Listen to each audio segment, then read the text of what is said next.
Cadena SER, Hoy por Hoy, con Ángeles Barceló. Son las 8:30 de la mañana, las 7:30 en Canarias.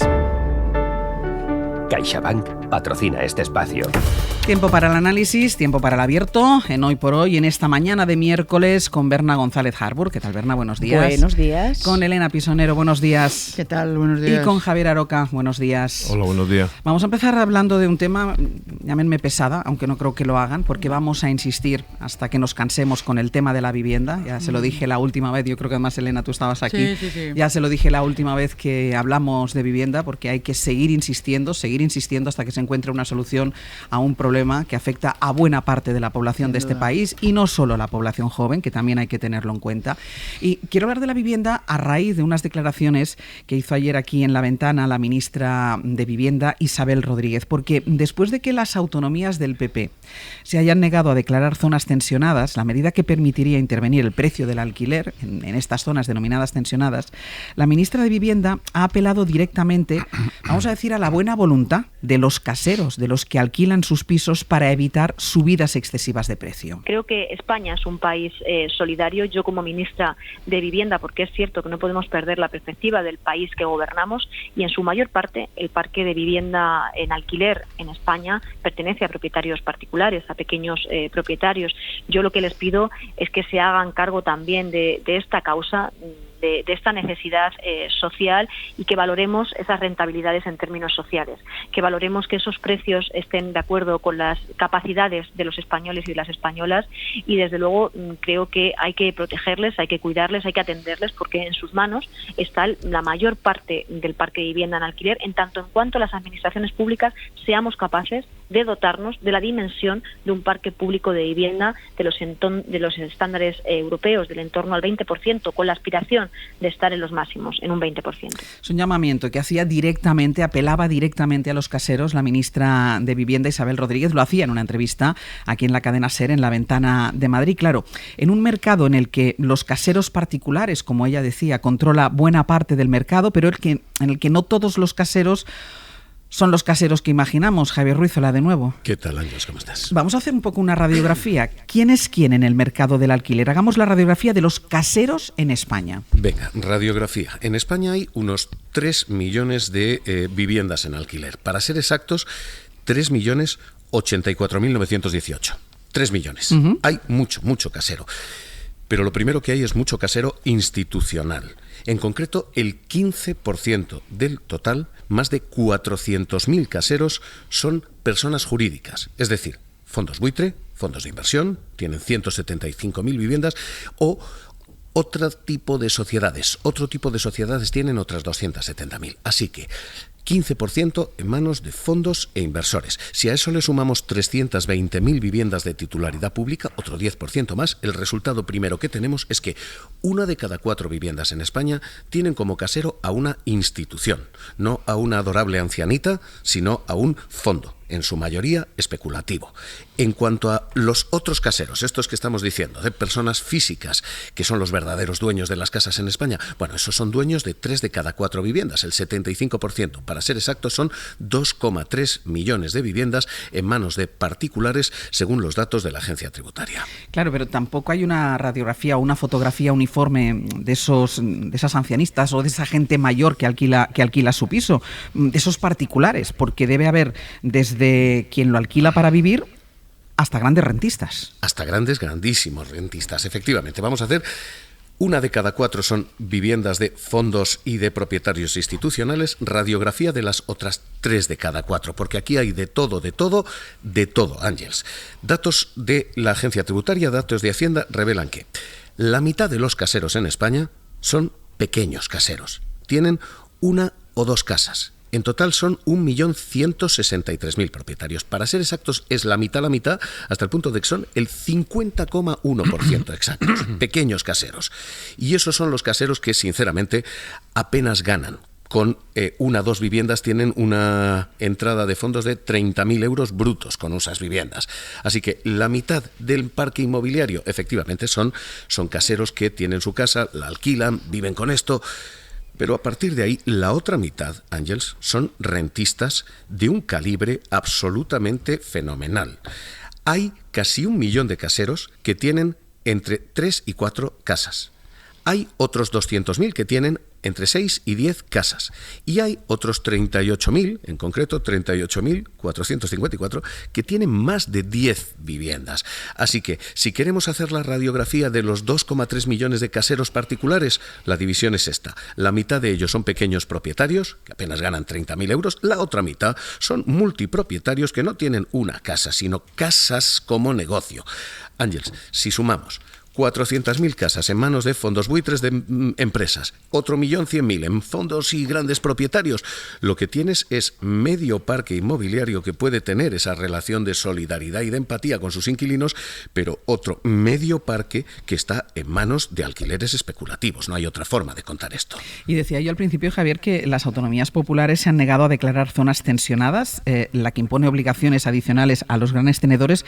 ¿Cómo impactaría esa medida en esas regiones? ¿Quiénes en esas regiones? Pues es curioso porque esos grandes propietarios, los que tienen más de 3, más de 6 o más de 10 casas, todos están concentrados en un sitio, Madrid. Es alucinante la estructura de propietarios que hay en Madrid. Hay en Madrid en torno a 450.000 viviendas en alquiler.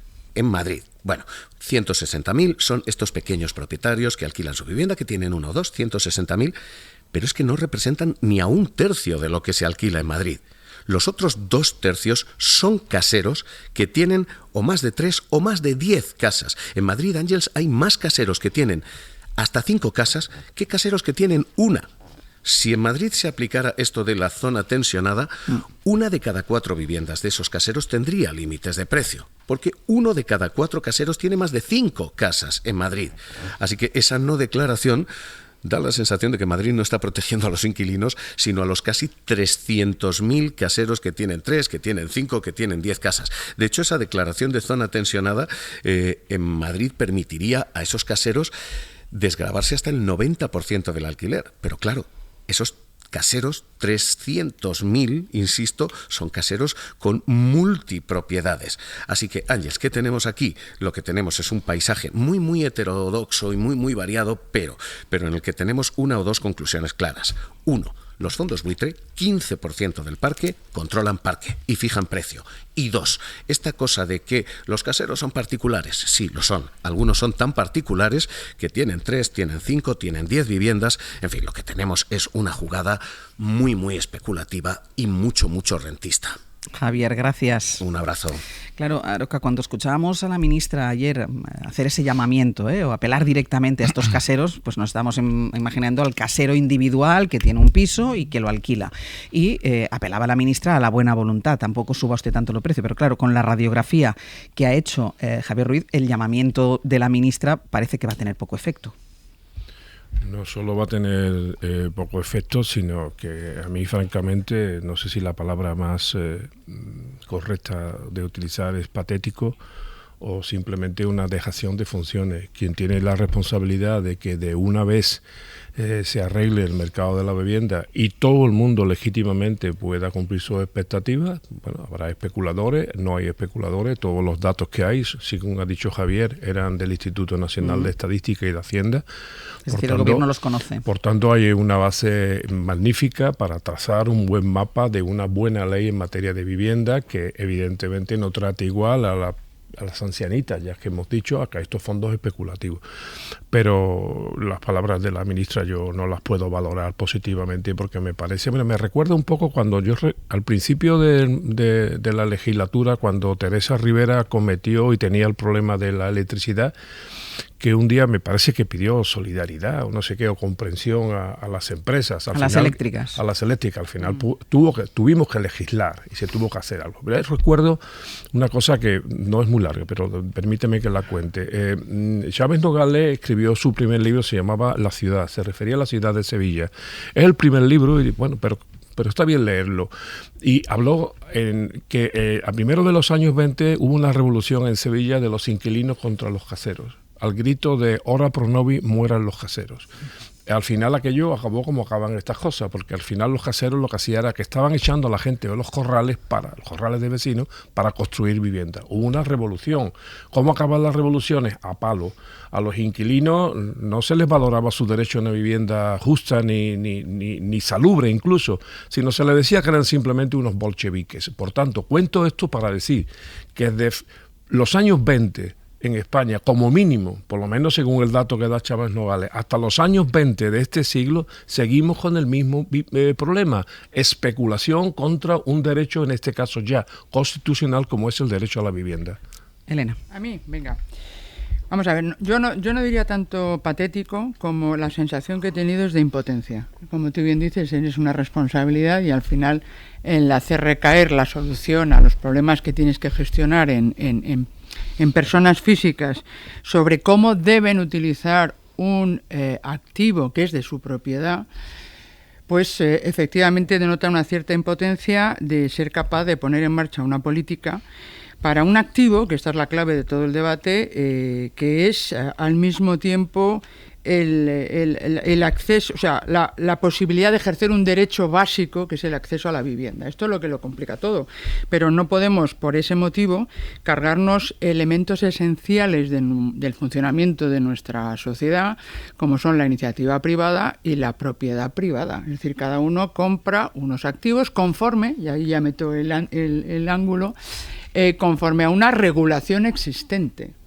Entonces, si queremos que la consideración de esos activos esté condicionada o esté, digamos, adjetivada a esa cualidad esencial de ser el derecho al acceso de vivienda digna de los ciudadanos que habitan ese país, tenemos que establecerlo en la regulación. Si no, pretender que alguien que ha adquirido un bien conforme a la ley cambie sus intenciones y el uso que hace de esos bienes, pues es rayano a la expropiación.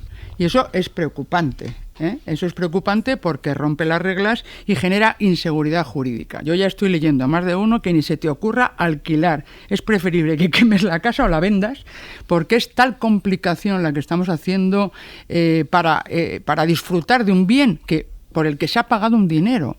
Y incluidos hasta los fondos buitres, que no tengo ni interés o no, pero ellos han comprado un activo con una financiación en base a una rentabilidad que esperan obtener.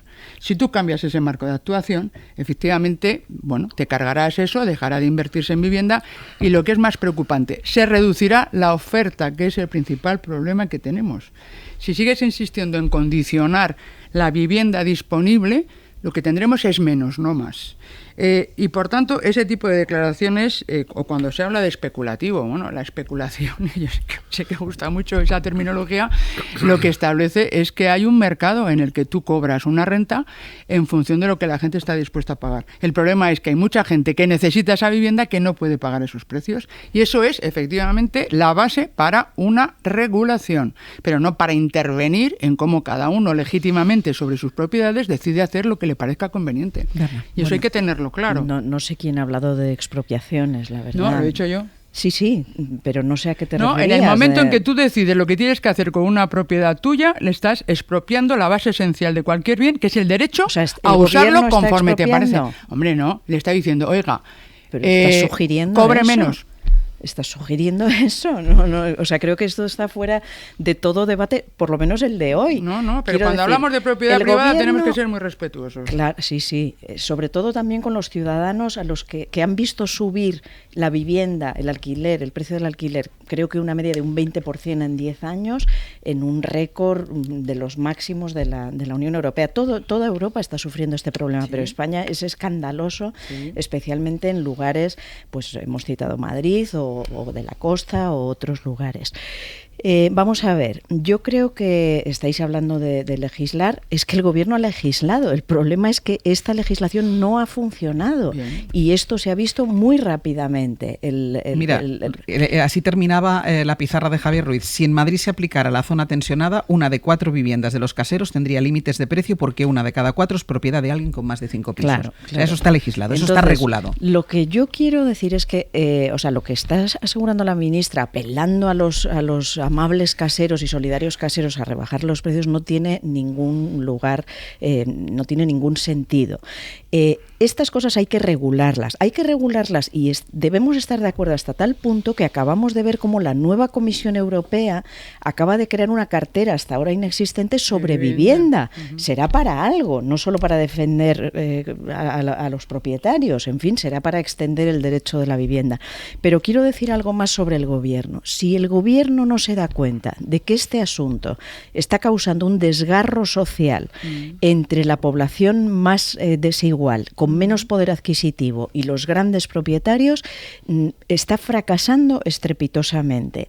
El gobierno está muy ufano estos días exhibiendo las cifras de la macroeconomía, de un crecimiento económico aún mayor de lo esperado.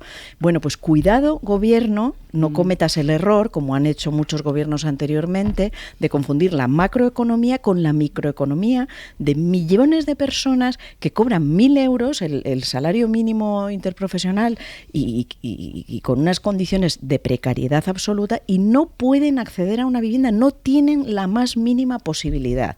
Esto es motivo de un desgarro social que es el que hay que abordar, por supuesto, con legislación y de todas las maneras posibles. Pide la palabra Roca, pero voy a la publicidad y a la vuelta seguimos, ¿eh?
En la cadena SER, Hoy por Hoy, con Ángeles Barceló.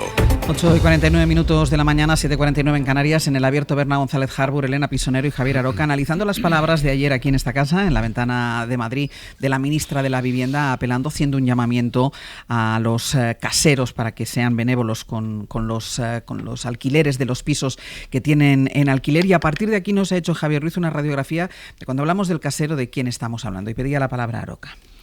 Sí, bueno, pero yo quiero insistir que todos los caseros no son iguales. Lo que pasa es, claro, con los porcentajes que nos ha contado Javier Ruiz, se ve claramente quiénes son los que dirigen el mercado, ¿no? Quiénes son los que marcan los precios, los que marcan la oferta y los que marcan la demanda. Después, evidentemente, como ha ocurrido siempre va a haber una persona que gracias a sus ahorros, gracias a lo que sea, pues puede tener un piso o dos y lo puede poner alquiler. No estamos hablando de eso, estamos hablando de la especulación de un derecho constitucional que está llevándonos a que la situación de la vivienda en España sea francamente insoportable, porque está impidiendo que mucha gente acceda a una vivienda digna, y no solamente eso, sino que cuando accede prácticamente se fuma todo el negocio. Ahora, si queremos meternos en honduras constitucionales, hagámoslo, porque evidentemente hay en colisión varios derechos. Pero hay que recordar a todos los constitucionalistas, incluido a la derechura constitucional, hay que recordarles que la propiedad privada en la Constitución española está supeditada a su función social. Y no creo que haya más función social que precisamente el derecho a la vivienda. Lo dice la Constitución, no lo digo yo. Luego, por tanto, leamos también con atención la Constitución española. Y bueno, claro que hay sectores que se pueden intervenir, que se pueden manejar, claro que sí. Si no se interviniera, por ejemplo, en el sector farmacéutico, cualquiera podría fabricar un fármaco y cualquiera podría abrir una farmacia, pero no es así. ¿Estamos limitando la libertad de empresa de las empresas farmacéuticas? No. ¿Estamos limitando la libertad de establecimiento de los farmacéuticos? No. Simplemente el Estado, pero no solamente el Estado español, sino todas las democracias occidentales intervienen en determinadas situaciones en beneficio de la totalidad de la comunidad. Y evidentemente hoy día el derecho constitucional a disfrutar de una vivienda, de una habitación salubre, digna, asequible, se está siendo vulnerada por la especulación. Y hay gobiernos de derecha, entre otros el de Madrid, y los datos lo demuestran de manera apabullante, están actuando política y legislativamente en el ámbito de su competencia para que ni siquiera la poca ley que tenemos se pueda aplicar. Claro, ¿Por qué? Porque defienden intereses, no defienden derechos. La derecha defiende intereses, no defiende derechos. No, yo creo que ambos casos son derechos. Cuando has dicho que la regulación efectivamente establece, marca, lo he dicho antes, marca las condiciones para tomar decisiones individuales, incluidas las del uso de tu propiedad, ¿vale? El problema es cuando tú lo haces a posteriori cambiando las reglas del juego. ¿Por qué? Porque es importante que si alguien, por ejemplo, usando el ejemplo de la farmacia, creyendo que las reglas son unas, invierte, se endeuda y monta una empresa con la previsión de unos rendimientos que le permitan pagar sus deudas y le cambian las reglas del juego, lo quiebran. Pueden llegar a quebrarle porque le cambian las reglas del juego. Pero por esa regla de tres nunca legislaríamos sobre nada. Sí, se legisla sobre todo. Claro, pero y cambian las reglas del juego cuando hace falta. Pero no nunca en contra del pasado. Por eso hay negociaciones tan fuertes. No puedes acabar perjudicando sin tener garantía de que eso va a mejorar el bien común. Eso es el debate de las políticas y de la regulación. No se discute que se regule el mercado. Por supuesto que no. O sea, el mercado funciona conforme a unas reglas. Puede haber muchas, pocas, más, menos, según seas de liberal.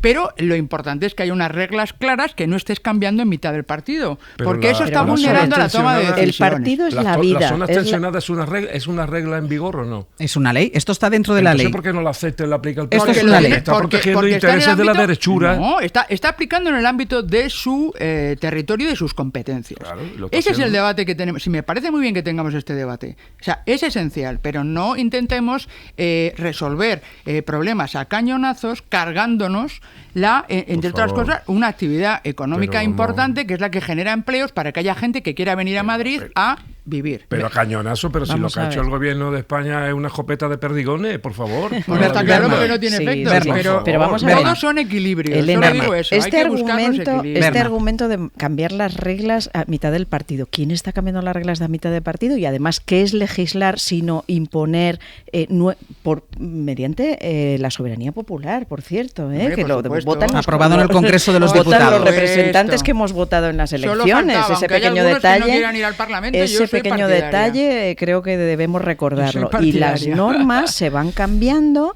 y Sí. nos cambian a las personas. ¿Cómo que contra el pasado no se puede legislar? Vamos a ver, Llega Espera, termina, llega Berna, termina, la Berna. legislación de la violencia de género. Imagínate que todos Hombre, por los hombres supuesto. se quejan de que en mitad del partido ya no les dejan golpear a sus mujeres. Es que, Hombre, no, vamos, ese- me parece ese un no argumento es- muy peregrino, Ese no es el Elena, supuesto. por favor. No, por favor, pero es que no estamos hablando de lo mismo, ¿verdad? No, pero es que, ¿cómo que no ¿Tú se cómo pueden te has cambiar? comprado tu casa? ¿Al contado o pidiéndote una hipoteca? No voy a hablar aquí de mi vida Bueno, privada. bien, es que esas son pero las es decisiones que- de las que estamos sí, hablando. pero es que cualquier normativa cambia las reglas del juego. Sí, en mitad del partido, ¿qué pasa? ¿Que desde la prehistoria, entonces desde el paleolítico no podríamos cambiar nada? El Me alquiler de parece Sí, cueva. absurdo pero tienes que ese tener en argumento. cuenta De cueva. cómo han tomado la gente sus decisiones conforme a un Pero es que marco entonces- de reglas vigentes. pero Vamos a ver, Elena, Elena, se cambia- si estás hablando de una ley que ni siquiera se está aplicando, Bueno, estás pero Es que es defendiendo tan a unos fácil, propietarios. es que es tan fácil como que hay una ley Yo que estoy no se quiere defendiendo la aplicar en propiedad determinadas privada, comunidades. Que tú puedes cambiar las reglas. Lo que digo es que tú has tomado las decisiones conforme a unas reglas en vigor. Si tú cambias las reglas y hubieras conocido que las van a cambiar, a lo mejor no hubieras tomado esa decisión. Eso es lo que determina Se la siente. diferencia. No, pero ese es el debate que hay Eso que hacer. es la Si no- legislación, no, lo estoy negando, el lo que digo es Congreso que de los tengamos Diputados, un la discurso abierto. soberanía, Vamos a los ver. votos. Termina Elena y voy con Aroca. No, que tengamos un debate abierto en el que tengamos clara cuáles son las consecuencias de las acciones que proponemos. Solamente estoy diciendo eso. Si de momento porque ni siquiera efectivamente se han sí, aplicado. pero es que no las aplicas y habrá que aplicarlas, tienes un debate y habrá una discusión para decir, oiga, ¿cuál es la consecuencia que tendrá que arrostrar la no acción del Gobierno de Madrid, en este caso, de no aplicar la ley de zonas tensionadas? Aroca, Tendrá Aroca y sus cerramos. propias consecuencias, Ah, pero tenemos que pero ver lo que las estás consecuencias diciendo- de lo que estamos Aroca y planteando. cerramos. Lo que está Aroca. diciendo Elena es que a los pisotenientes, que son los herederos de los terratenientes, hay que recordar que a los terratenientes siempre se le ha querido en este país aplicar una reforma agraria, a ver si arreglábamos al campo. Pues ahora a los pisotenientes, a los grandes pisotenientes, Yo no soy a la pisonero. ancianita, habrá que aplicarle también una ley, Sí. moderna, para que no puedan Sí. seguir abusando y especulando el Bien. derecho a la vivienda. Claro, tú lo que dices, hombre, a estos pisos tenientes que acumularon 7, 8 pisos, No. 9 pisos, o a los fondos, había que haberlo avisado. Miren ustedes, ellos sabían el fondo y el objetivo especulativo de su negocio. Y por cierto, y claro que sí. Y bueno, pues ahora... Es que si no, no se meten en este negocio. Claro, evidentemente, Bueno, bien, evidentemente, pero ahí está la base un poco del evidentemente, debate, que evidentemente, y que hay que legislar, pues claro que hay que legislar porque si no se legisla, el carácter y la función social de la propiedad y otros derechos que tiene la Constitución no se pueden cumplir, nunca se podrán cumplir. Con que se aplicara la ley, ya iríamos un poco mejor. Bueno, y un Pausa, poquito de política y a la social. vuelta seguimos con otro tema que seguro que va a provocar también encendido debate, la reducción de la jornada.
Cadena SER.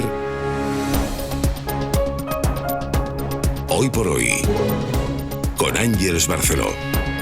Analizamos la situación de la vivienda, los intentos del Gobierno para reducir la jornada laboral. Ahora iremos a ello y enseguida vamos a hablar también de la complicada negociación de la senda de estabilidad. Hasta ahora vuelve a discutirse en el Congreso porque empieza la sesión de control al Gobierno, Sergio. En la que no va a estar el presidente Pedro Sánchez, que esta noche interviene en la Asamblea General de la ONU. En su lugar contestará preguntas sobre financiación autonómica y presupuestos generales del Estado la vicepresidenta María Jesús Montero. Vamos al Congreso. Josué Coello, buenos días. ¿Qué tal? Buenos días. Sí, a punto de comenzar esta sesión de control en la que no estará Pedro Sánchez, que está en Nueva York, y hoy será la vicepresidenta y ministra de Hacienda María Jesús Montero la que empiece respondiendo preguntas de la oposición. Muchas cuestiones sobre presupuesto, estabilidad de esta legislatura y financiación a la espera de que Francina Armengol dé por iniciado el pleno. Primeras declaraciones en pasillos. Pachi López acaba de decir que el PP pone condiciones imposibles para cerrar un acuerdo sobre la senda de estabilidad. Lo escuchamos. El Partido Popular es como un frontón.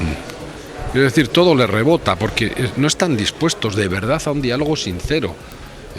Porque lo que acaban es poniendo condiciones imposibles. No, yo te apruebo el presupuesto si tú retiras el pacto con Esquerra. Saben perfectamente que nosotros tenemos un pacto con Esquerra y que lo vamos a cumplir. Primeras cuestiones en esta sesión de control. Ahora mismo está Cuca Gamarra preguntando a María Jesús Montero. La escuchamos. ¿Progresista? ¿Dónde está esa mayoría progresista, señora Montero? Porque no aparece por ninguna parte. ¿No ven la cara que se les queda cada vez que son vapuleados en esta Cámara? ¿Les parece normal que el señor Cerdán se vaya a Suiza con su mochila? Hoy también interviene en esa Asamblea General de la ONU que decíamos el presidente ucraniano Zelensky, que ayer aseguró que su país tiene pruebas de que Rusia se prepara para atacar 3 centrales nucleares ucranianas. Mañana ha anunciado que va a presentar su plan de la victoria a la guerra, así le llama, al presidente de Estados Unidos. Y de ahí, de la cita de la ONU, se ha tenido que marchar el presidente de Ecuador, Daniel Noboa, por los incendios que escuchamos y que afectan a la capital, a Quito. Hay al menos 100 familias que han sido desalojadas porque varios fuegos comenzaron en la tarde de ayer en distintos puntos montañosos de la capital, que repentinamente está ahora cubierta de humo. En algunos casos las llamas están muy cerca de las viviendas. Además, hoy en Barcelona empieza el Congreso Inmobiliario The District, la tercera edición de un evento polémico que reúne a inversores y profesionales del sector, entre ellos algunos fondos buitre.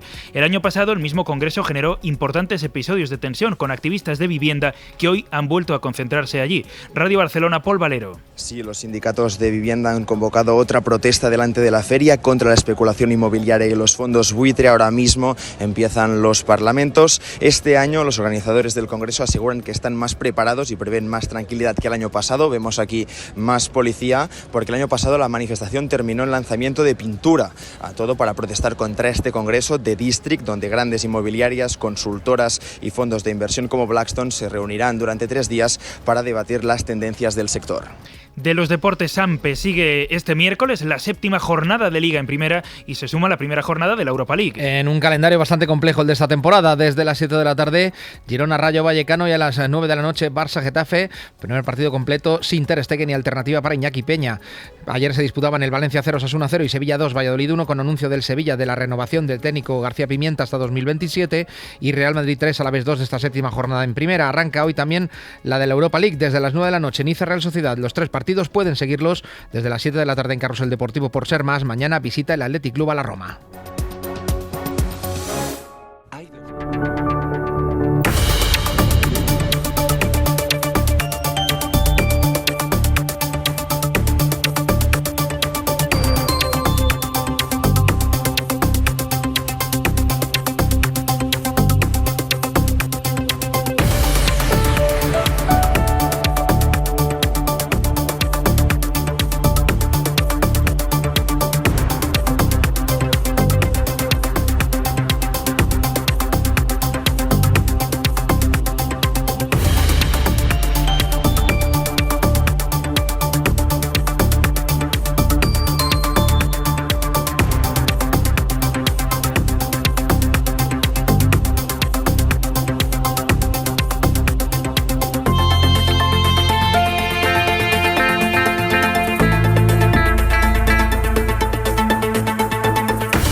por hoy, con Ángeles Barceló.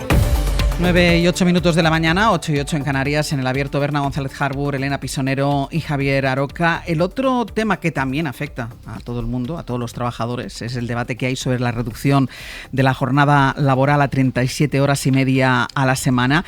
No hay acuerdo todavía para la reducción de esta jornada, que es lo que plantea el Gobierno. La patronal de momento no cede y los sindicatos presionan con manifestaciones en la calle. Ayer, después de una reunión muy larga, no consiguieron acercar posturas. Recuerden que ayer vimos también a los sindicatos ya repartir información a los trabajadores y anunciando esas movilizaciones.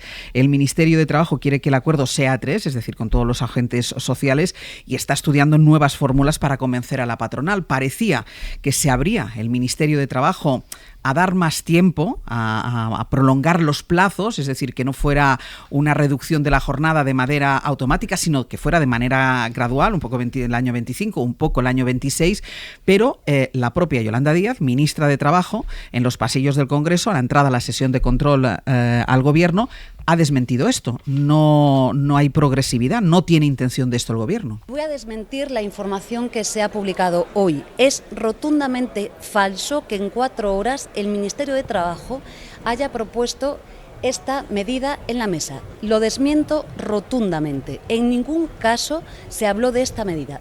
En ningún caso se habló de esta medida. Es decir, que el diálogo, la negociación está en el mismo punto.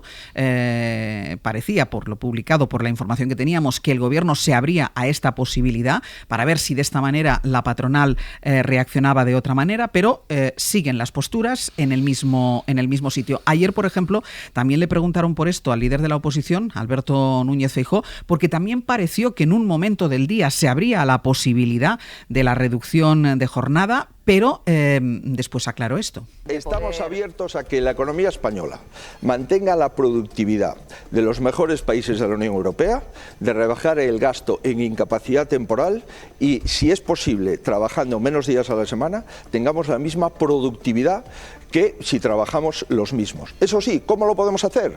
¿Podemos trabajar 9 horas y media, 4 días a la semana? En muchos sectores productivos no sería posible, pero a lo mejor en algunos sectores productivos es posible. Es decir, ahora estamos en un punto en el que el Ministerio de Trabajo dice que la propuesta del Ministerio es la misma. Se publicó reducir la jornada laboral a 38 horas y media el año que viene, en 2025, y llegar a esas 37 y media definitivas en el 2026. Esto es lo que ha negado hace unos minutos la ministra de Trabajo en los pasillos del Congreso.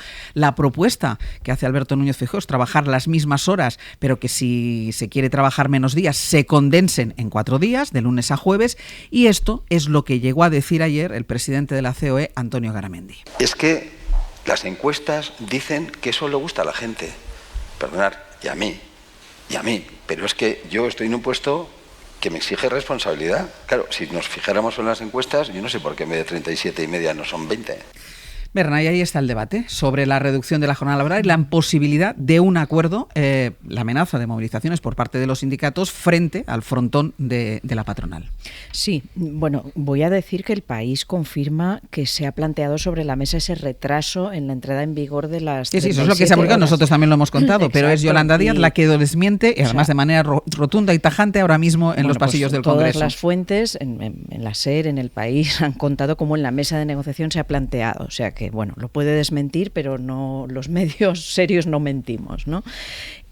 Bueno, en todo caso eso queda aparcado. Ahora, en el sentido de que lo importante es avanzar hacia ello. El Gobierno lo ha prometido, esta reducción de jornada a los trabajadores y empezar, si no me equivoco, ya con un acuerdo en 2024. La patronal está en contra, pero es un avance social al que tenemos que tender sin ninguna duda, como hemos tendido y conseguido otros avances sociales desde hace, en esta legislatura, pero desde hace un siglo y mucho más, ¿no? Desde la Revolución Industrial. El señor Feijóo dice que está dispuesto a apoyar lo de las 9 horas y media al día. Bueno, desconoce posiblemente el señor Feijóo que muchísima gente las hace sin que se las reconozcan. Ayer hablamos precisamente de las horas extras, ayer o antes de ayer. Exacto, es decir, muchísima gente está haciendo muchísimas horas extras no reconocidas y efectivamente esto está cuantificado, es un problema general. El Gobierno ha intentado acabar con ello con registros rigurosos, muy meticulosos, pero no se acaba con ello, y es la realidad en la hostelería, en numerosos sectores y trabajos. Y Feijóo debe desconocerlo, porque muchísimos trabajadores dedican eso, mucho más de 9 horas o de 7:30 o de 8 a trabajar.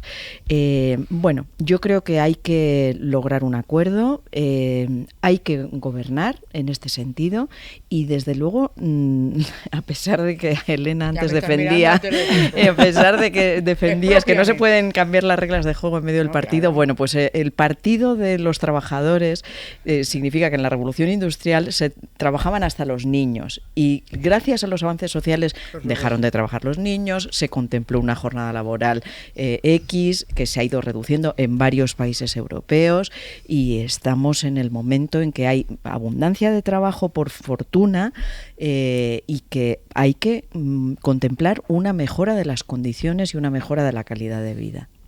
Elena. Sí, yo estoy de acuerdo. La cuestión es que hay que hacerlo de manera equilibrada, como todo en la vida, para no pasarnos de frenada. La tendencia es la que tú apuntas, que es verdad que en el momento actual no es tan así, de reducción de horas de trabajo, porque, y esto es lo que se nos olvida en la ecuación, va a aumentar la productividad del tiempo que dedicamos al trabajo. Sí. Esta es la pieza esencial para que encaje todo. Es decir, que si no somos capaces de aportar más en el mismo tiempo, difícilmente podremos trabajar menos sin que eso implique o no implique una pérdida de producción y, por lo tanto, de riqueza del país, porque lo que estaríamos haciendo es repartir, pero no generar más actividad. Es decir, que claramente se va en esa dirección. Claramente estoy de acuerdo en que hay que marcar la senda de cuál es la sociedad que queremos, que son jornadas laborales razonables para mejorar la calidad de vida, para mejorar la conciliación, la salud mental, un montón de temas, pero tiene que hacerse acompasado con ese aumento de productividad que lo paga, porque si no, en el corto plazo va contra la cuenta de resultados de las empresas, y por eso hay una negociación. Esto es en lo que estamos trabajando, teniendo en cuenta que efectivamente hay mucha gente, yo incluida, que soy autónoma, que hace tiempo que no sé lo que es una jornada de trabajo tasada. Trabajas lo que trabajas hasta que haces tus obligaciones y cumples con tus compromisos. Pero esta es la transformación de fondo que deberíamos explicar y que está ausente del debate, de cómo está evolucionando el trabajo y nuestra contribución a la sociedad en un entorno de tecnología que efectivamente augura tiempos de trabajos en muy pocas horas de trabajo, pero que todavía no se está materializando. Tendríamos que acelerar esos aumentos de productividad con medidas que permitan que efectivamente con menos horas aportemos incluso más, y entonces la cuenta saldrá. Si no, aumentamos los costes laborales y nos hacemos menos competitivos respecto de países que lamentablemente siguen abusando de los trabajadores, de aquellos productos que compramos barato, por cierto, que nos beneficiamos de ese precio más barato de lo que pagan en otros países. Déjame un momento, Aroca, porque vamos a intentar aclarar qué es lo que desmiente, cuál es la propuesta de trabajo y qué es lo que desmiente la ministra de Trabajo esta mañana, porque Estefanía Salvatierra, buenos días. ¿Qué tal, Ángeles? Buenos días. La propuesta de trabajo es esa progresividad, 38 horas y media en el 2026, 37,5 en el 2026, y 38,5 en el 2025. Eso es, no se va a cambiar absolutamente nada, va a ser una medida que se va a aplicar de manera progresiva. ¿Qué es lo que ha pasado? Lo de ayer fue una reunión descafeinada, había poco que esperar y poco fue, más de 3 horas de reunión sin novedades. Lo que sí que salió a relucir fueron las medidas de flexibilidad, esas que se han estado negociando con el fin de sumar a los empresarios al acuerdo. Fuentes de la negociación nos dicen que de manera general la reducción de la jornada se va a aplicar a principios de año, pero se plantean excepciones que serán analizadas convenio a convenio y sector a sector.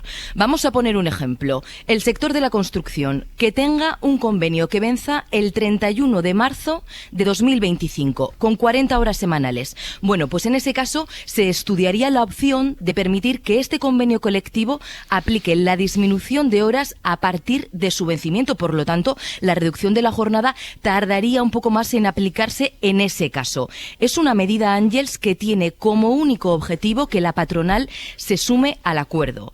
¿Qué dicen los sindicatos? Que esto tiene que tener una fecha de finalización que no puede ser sine die. Por eso piden a los grupos parlamentarios que se impliquen en esta medida y ya han solicitado contacto con ellos, algo que también está dispuesta a hacer Yolanda Díaz, que no tiene ninguna intención de tirar la toalla.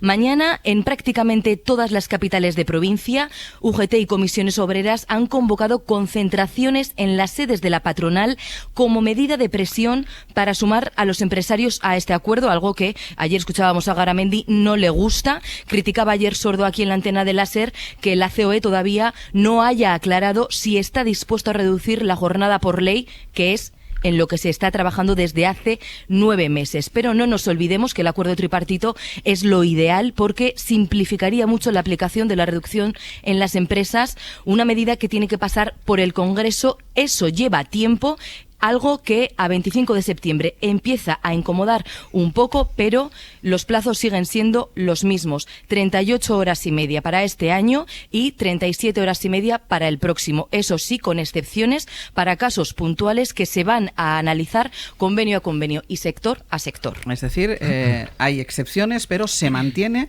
lo mismo que estaba previsto, que tenía previsto el Ministerio de Trabajo. Esa es la conclusión.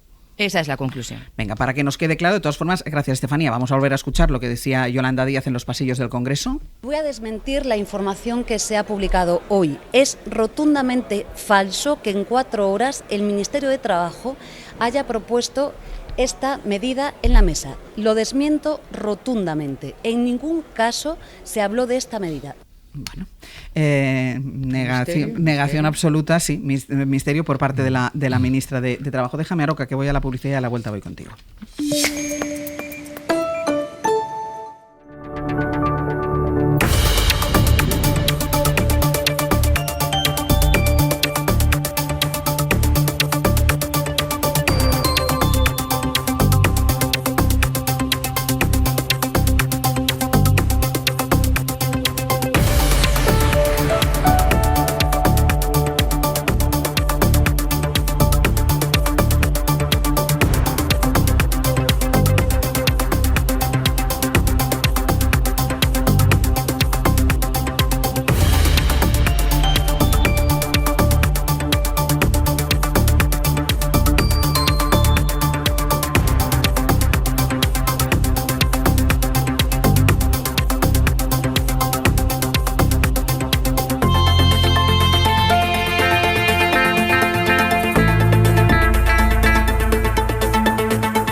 Ángels Barceló. 22 minutos de la mañana, 8:22 en Canarias. En el abierto Berna González Harbour, Elena Pisonero y Javier Aroca. Vamos a ver si a lo largo del día aclaramos lo que desmiente exactamente la ministra de Trabajo, porque fuentes de la negociación dicen que la reducción de la jornada de manera general se aplicará a principios de año, pero que se plantean excepciones. Y ha puesto, por ejemplo, nuestra compañera Estefanía Salvatierra el ejemplo del sector de la construcción. Sobre este debate, Aroca.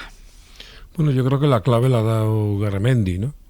Cuando ha dicho, es que las encuestas son prácticamente unánimes a favor de la reducción. De la reducción. Claro, y eso hace que los políticos tiemblen, porque en mi opinión son malos políticos, porque no se deben de guiar por las encuestas, sino se deben de guiar por el sentido común y por la razón. Y yo creo que hay sentido común y hay razón a la hora de exigir una reducción de la jornada laboral. Y después entran en conflicto muchas cosas, ¿no? Las contradicciones de los ministros, las contradicciones de los partidos políticos, de la patronal ni hablamos. Pero bueno, siempre que se habla de este tipo de cosas, se dice, bueno, hay que ir con prudencia. Claro, todos los frenos siempre afectan a los trabajadores, pero nunca afectan al empresariado. Nunca. Porque si estamos hablando de competitividad, ¿por qué la competitividad se pone en el lado de los trabajadores? Y no se le exige también al ordenamiento del emprendimiento, que tiene mucho que ver en conseguir la productividad. Hemos hablado de más temas, pero si habla de explotación, bueno, vamos a ver, todo esto es muy importante y hay que llegar a eso, a una plena satisfacción entre las dos partes que siempre hay en una relación de trabajo. Pero si hablamos de explotación, bueno, yo creo que ayer hablaste ya, porque no hablamos de horas no trabajadas. Y horas no remuneradas, no cobradas. Eso, no, perdón, horas no cobradas. Horas trabajadas no cobradas. Sí, es que me he confundido al decirlo, o horas no cotizadas, que no deja de ser todavía otro engaño, otro fraude y un acicate para mantener a empresarios que no son capaces de por sí de tener una empresa y que recurren a la explotación de sus propios trabajadores para ser viables. Que eso es una cosa en la cultura empresarial que también habría que descartar en este país. Pero bueno, al final esto se tiene que ver en una ley.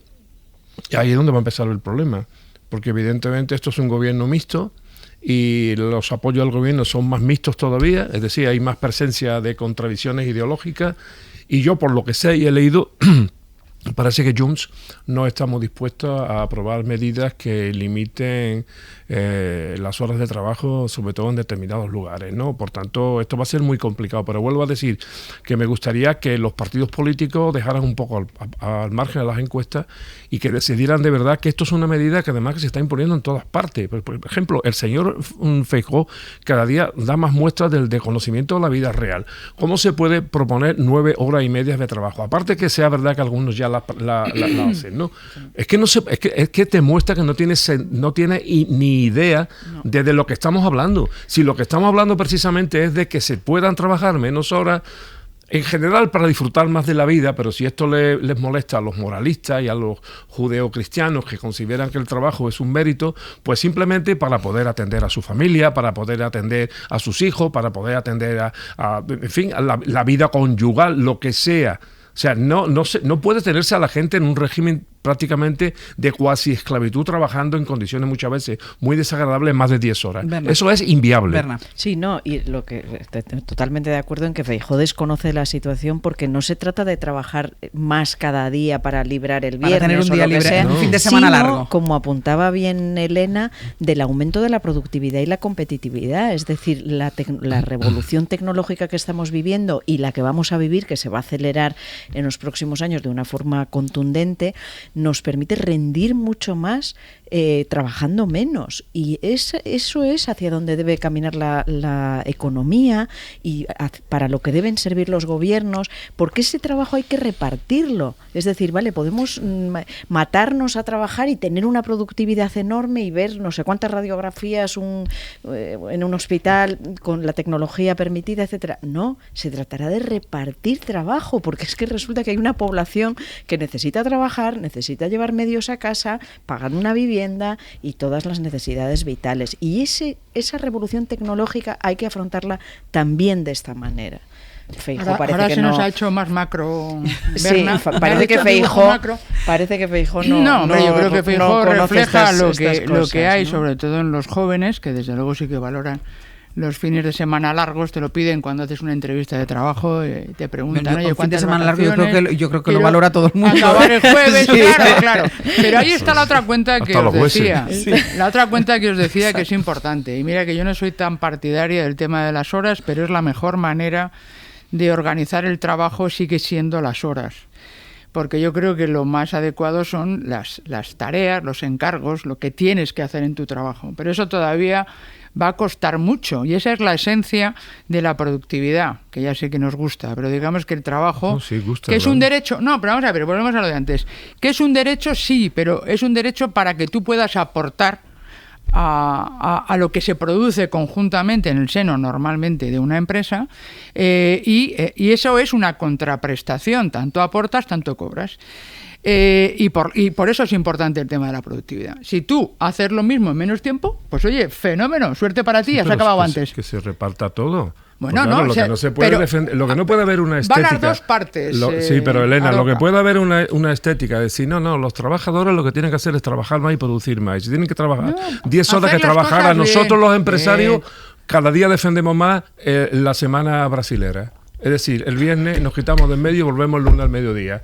Eso sí lo acepta la sociedad. O sea que los dirigentes, semana brasileña, los trabajadores, 8 o 7 días a la semana, 10 horas, y si hace falta más. Y encima las últimas horas no se le pagan. Hombre, por favor, no. Eso pertenece a la amoralidad de un Estado, a la amoralidad de una sociedad, que no puede consentir esto. Seamos ecuánimes. Si lo único que se pide es ecuanimidad. Vale. Los empresarios tienen sus derechos, indudablemente, incluso a verse más retribuidos en razón de su riesgo y su emprendimiento, pero los trabajadores tienen sus derechos. Elena. Tienen el derecho, y eso es lo que tiene que velar los gobiernos, de que efectivamente tengan acceso a un trabajo digno. Y esto, y bien remunerado. Quien lo diga, bien, no, pero ahí es donde te voy a meter el matiz. No, bien remunerado, para lo cual tenemos que invertir en eso que hablábamos de la productividad, que por una parte es trabajo y por otro es formación. Bueno, educación.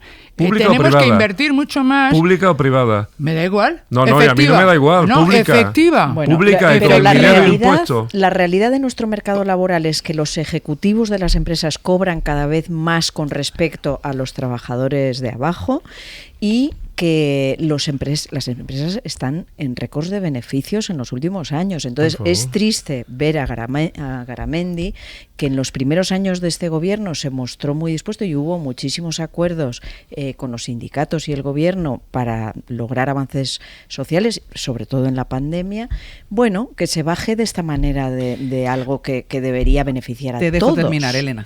Vale, gracias, Ángeles. No, yo creo que este debate que es importante. Yo no se trata de defender a ninguna de las partes, desde luego esa no es mi intención.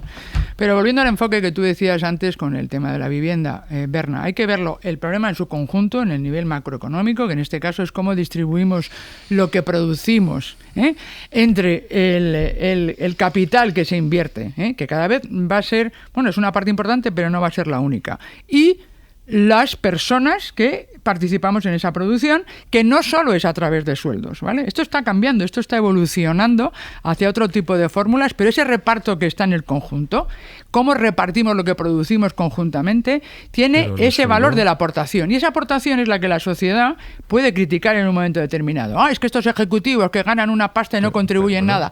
Estos que están explotados. Este debate es el que tenemos que tener sobre cómo queremos organizar nuestra sociedad. Pero ¿cómo que sueldos no? Si España precisamente es la que tiene más pobreza salarial de Europa, la que tiene peores sueldos. O sea, que vamos a trabajar por gustito. Pero vamos a ver que estamos en el siglo XXI. En el siglo XXI en el siglo XXI las rentas no son solo voy a aparcar salarios. Aquí el debate, que seguiremos hablando, que nos quedan muchos días y le queda mucho por negociar en el tema de la reducción de la jornada laboral. Voy a hacer una pausa y a la vuelta... Elena, que todavía no me he ido a publicidad. A la vuelta nos vamos con la actualidad internacional, nos vamos al Líbano.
la cadena SER, Hoy por Hoy, con Ángeles Barceló.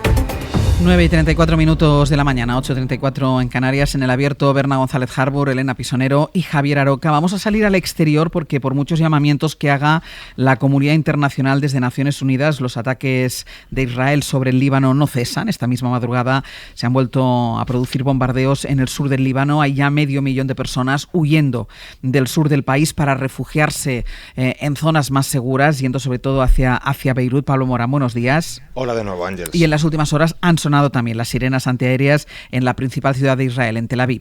Sí, este sonido es probablemente lo más relevante esta mañana en la guerra de Israel contra Hezbollah.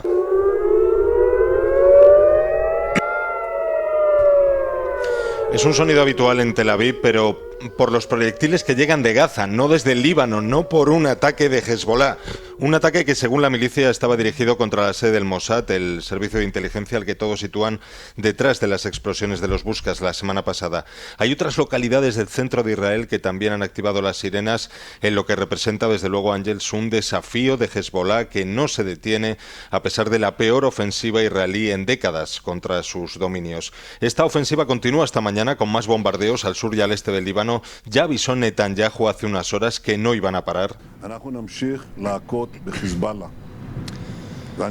Le dijo a los libaneses que esta guerra no va contra ellos, sino contra Hezbollah, y que su líder, Hassan Nasrallah, es el que está llevando a los civiles al precipicio. Las tropas en la frontera siguen esperando una señal y miles de civiles siguen huyendo hacia el norte. Estamos todos en estado de constante miedo y incertidumbre. Los refugios colectivos están desbordados. Y esta es la situación en ciudades como Beirut, destino de muchos de esos desplazados, la situación que nos describía Sonia de Acción contra el Hambre, aquí en la SER, una de las organizaciones movilizadas para ayudar a esos desplazados.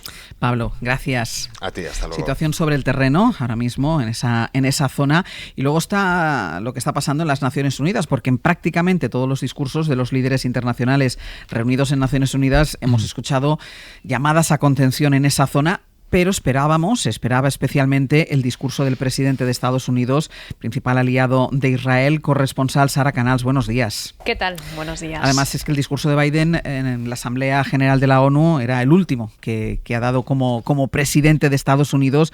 Ha vuelto a pedir el alto al fuego en Gaza, una solución diplomática en Líbano, pero no ha dejado tirado a Israel. De hecho, Biden ha ratificado su apoyo al pueblo israelí y a su derecho a defenderse. ¿Cómo se ha interpretado, Sara, allí su último discurso en la ONU? Pues hemos visto a un presidente Joe Biden dirigirse a los líderes mundiales de forma calculada, con un tono entre contundente y emocionado, al poner fin a más de 50 años de experiencia en política exterior. Ha reflexionado sobre el papel de la ONU en el mundo, desde sus inicios hasta ahora, y ha repasado las grandes crisis del momento, empezando por Ucrania. Putin's war has failed.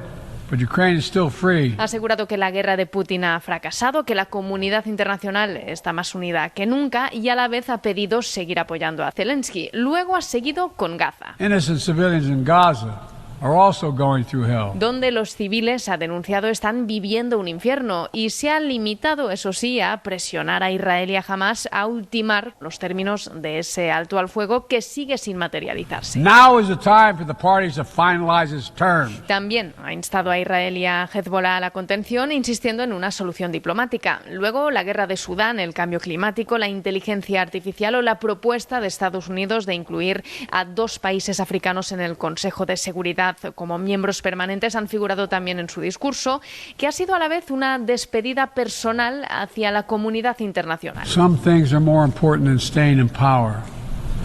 It's your people.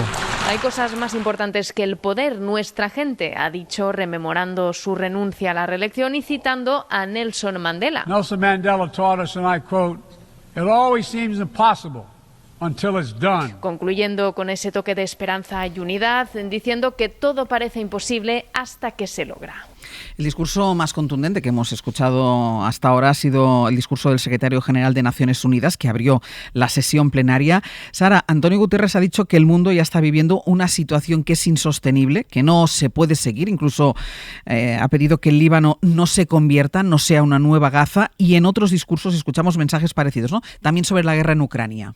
Era de esperar, pero Ucrania y Gaza han sido los dos principales focos en este primer día de debate general que ha inaugurado el secretario general Antonio Guterres, crítico y duro, y que ha hablado de un mundo más dividido que nunca y de un nivel de impunidad sin precedentes. The level of impunity in the world is politically indefensible and morally intolerable. Políticamente indefensable y moralmente intolerable, ha dicho. El brasileño Lula da Silva ha pedido, por ejemplo, retomar el diálogo entre Rusia y Ucrania para que se instale un proceso de diálogo y un fin de hostilidad. Basándose en la propuesta de paz de 6 puntos que ha impulsado junto a China. Y respecto a Gaza, mucha indignación, sobre todo entre los países árabes. Hemos visto al presidente de Turquía muy encendido, describiendo a Palestina como el cementerio más grande del mundo o comparando a Netanyahu con Hitler. Netanyahu ve cinayet şebekesi de Y ha tachado a la ONU de disfuncional. Esta es una crítica que cada año se vuelve más recurrente entre los miembros, aunque en distintos niveles, ante la proliferación de conflictos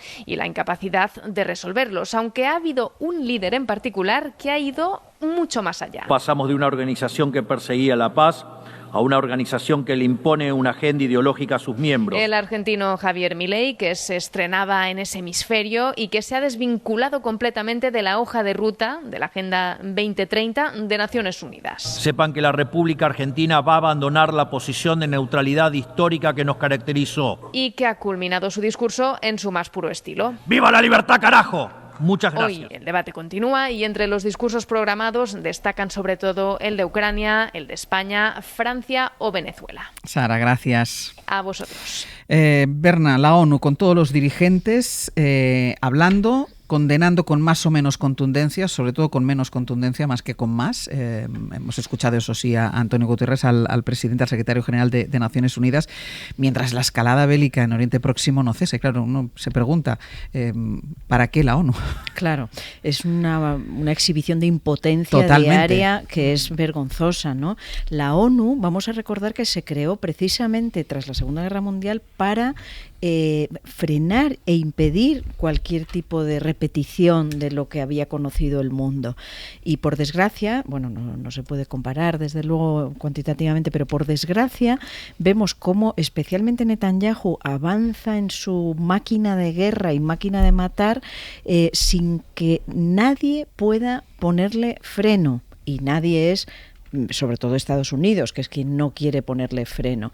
Y esta exhibición de impotencia que estamos sufriendo, bueno, pues nos muestra la inutilidad de la ONU, la inutilidad incluso de la Unión Europea, porque no puede hacer nada frente a un Estados Unidos que le apoya, y Netanyahu,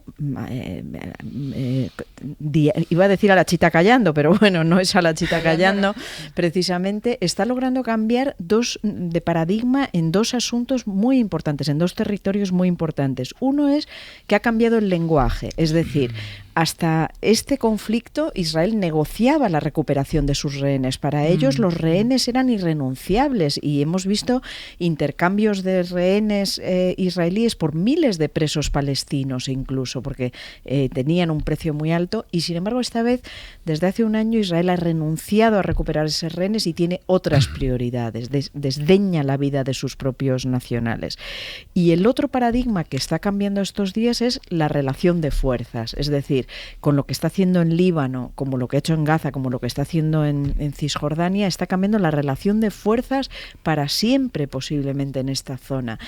Por fortuna, digamos que Irán ha reaccionado con prudencia, pero el riesgo de una guerra mundial es estrepitoso y creciente.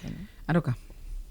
Pues yo coincido con el descrédito de las Naciones Unidas. A mí lo que estamos escuchando estos días, incluidas las imágenes, a mí me recuerda una despedida de soltero. O sea, no tiene más trascendencia que eso. Y decías tú también Europa. Bueno, recordar para ilustrar la inutilidad de las Naciones Unidas y la inutilidad de Europa, por cierto, también en materia de política exterior, la resolución de hace unos días sobre el abandono por parte de Israel de las zonas ocupadas, que le han dado 12 meses de plazo. Eso lo ha decidido la Asamblea hace 3 días, como quien dice. Y por cierto, los países de la Unión Europea, cada uno votaron a su libre conveniencia. Luego, por tanto, ni hay ONU ni hay Europa. Y otra cosa, ¿os acordáis de que hay tropas españolas en medio de la frontera y de las Naciones Unidas? Digo, en nombre de las Naciones Unidas, creo que son 600 tropas las que hay allí. 600 efectivos aproximadamente. ¿Y qué pintan las tropas de las Naciones Unidas en esa frontera? Es decir, al final Israel no deja de ser un portaaviones de los Estados Unidos en esta esquina del mar Mediterráneo, en donde hacen lo que quieren. He visto hace un momento en las televisiones que tenemos aquí que el Reino Unido se despliega y se pone en alerta en las 2 bases soberanas militares que tiene en Chipre, que es un país de la Unión Europea, que contiene 2 bases soberanas en donde reside el ejército del Reino Unido. Bueno, es que todo esto es un sin Dios, es un desbarajuste. Y mientras que hablamos aquí están cayendo bombas sobre la gente. Dice, bueno, esto es contra Hamas, esto es contra Hezbollah. ¿Y por qué bombardean Beirut? Y anoche leí que estaban bombardeando las cercanías de Tartus. Tartus es una ciudad de Siria, no de Líbano, en donde, por cierto, está alojada una base naval rusa. O sea, ¿qué pretende Israel? ¿No será que está buscando una guerra total y los demás no nos estamos ni enterando? Elena. Bueno, es que esa es la huida hacia adelante, ¿no? En la que parece claramente imbuido Netanyahu, que no escucha a nadie más, en la que hemos ido desde un ataque, totalmente denunciable del 7 de octubre, que vamos a hacer un año, como bien apuntaba Ángels, a esa huida hacia adelante en la que dice, bueno, pues ya casi a la desesperada, pues la lío completa y a ver qué pasa, ¿no? Ahí hay 2 elementos. Uno, lo habéis mencionado cada uno en un ángulo, ¿no? Decía Berna, y me parece muy relevante, ¿qué es lo que quiere Israel en este momento? Porque lo que no te puedes es meter en una guerra sin tener una opción para acabarla, porque si no es la destrucción total. Es decir, yo ya lo doy todo por perdido y aquí la liamos completamente. Tiene que tener un planteamiento de qué es lo que quieres conseguir, bueno, sobre todo a cambio de parar en el poder, Bien, en el caso de Netanyahu. Pero entonces ahí la respuesta de la comunidad internacional es distinta, en mi opinión. Porque si esa es, que parece que va derivando claramente a una posición de supervivencia y por eso la huida hacia adelante, entonces la comunidad internacional debería tomar cartas, porque efectivamente está haciendo algo que no tiene un sustrato, seguramente no tiene el apoyo mayoritario de su sociedad, que como es democracia no ha votado lo contrario y no va a dar opción a hacerlo, pero el punto que tú apuntabas, Berna, ¿qué es lo que quiere a cambio? Ya no está negociando los rehenes, ¿qué es lo que está planteando? Porque si no, es muy difícil plantear ninguna negociación. Y el otro ángulo, y dicho de paso, está lo de, efectivamente, se establece una guerra contra Hamas y Hezbollah, que son 2 milicias, son 2 entes que están secuestrando a los países que parecen ajenos de todo este debate. Parecen ajenos, ¿no? La autoridad palestina, Líbano, están totalmente desdibujadas porque son países complejos en los que la sociedad internacional, la comunidad internacional debería también recabar y ejercer una visibilidad sobre esos gobiernos que deberían estar velando por su población y no dejar que Hamas y Hezbollah les ponga en peligro. Y el otro ángulo es el que ha dicho Aroca y que es muy importante y que es lo que estamos viendo en esta despedida de soltero que calificas, que es la Autoritas de la ONU. La ONU lleva ya mucho tiempo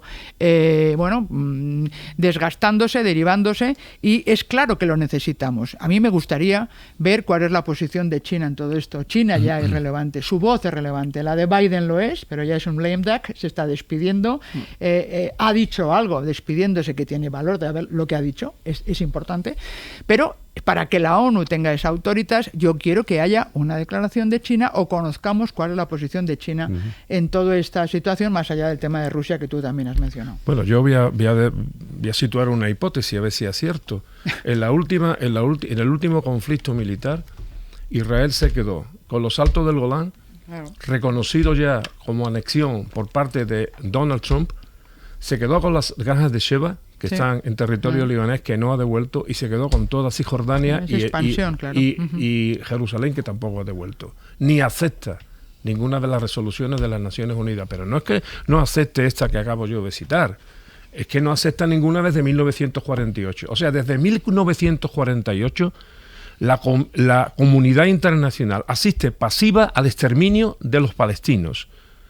Y no voy a hablar solamente del reconocimiento ya de Israel, ni de la propia creación, ni de la declaración de Balfour, con una comunidad que evidentemente es tributaria a los Estados Unidos y una Alemania penitente que no acaba de expiar sus pecados hitlerianos. Ese es el contexto.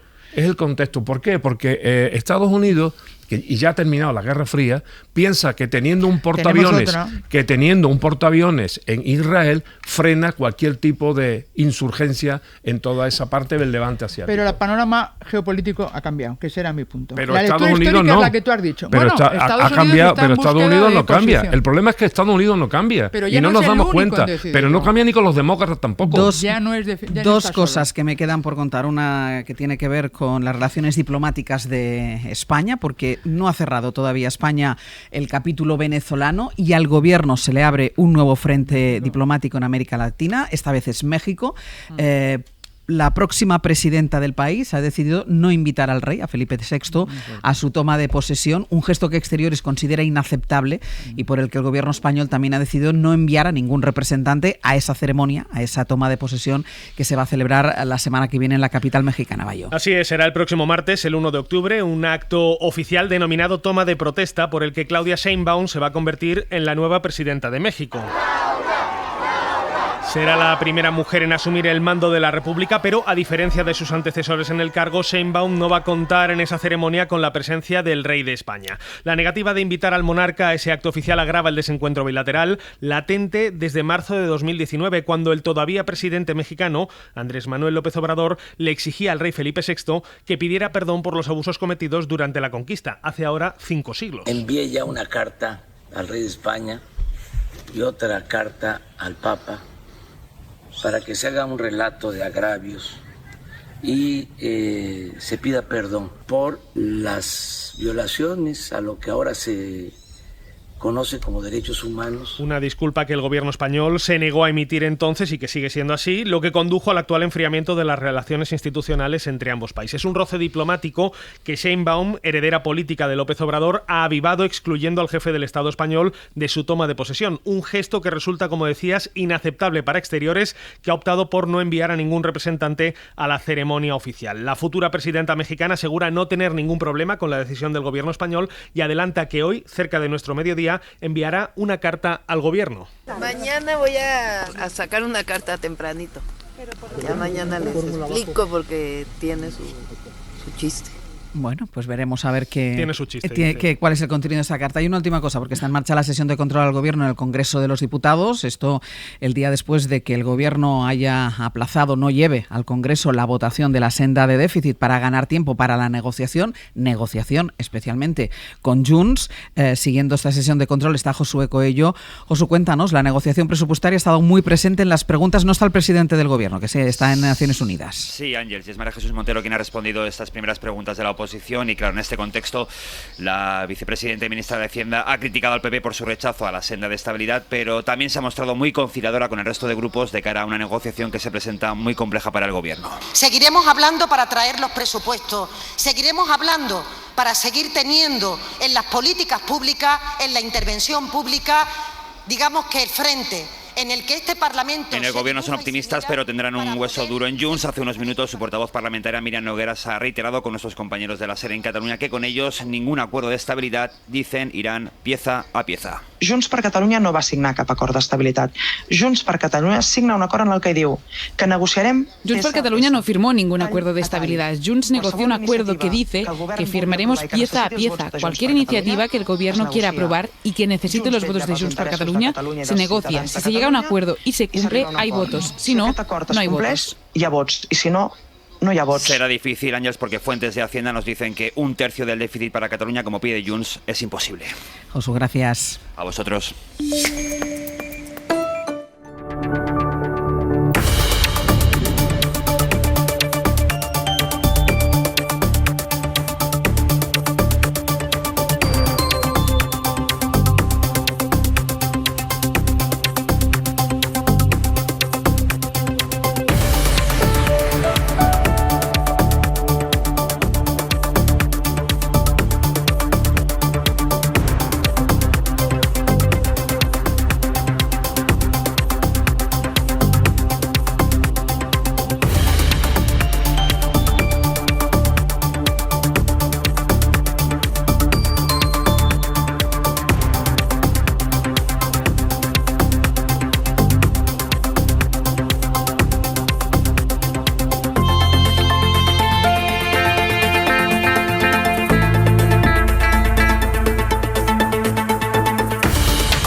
Ángels Barceló.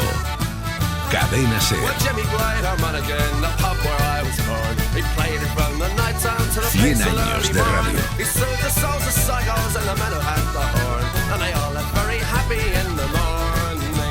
Jimmy didn't like his place in this world of ours, where the elephant man brought stormers next and he had too many powers.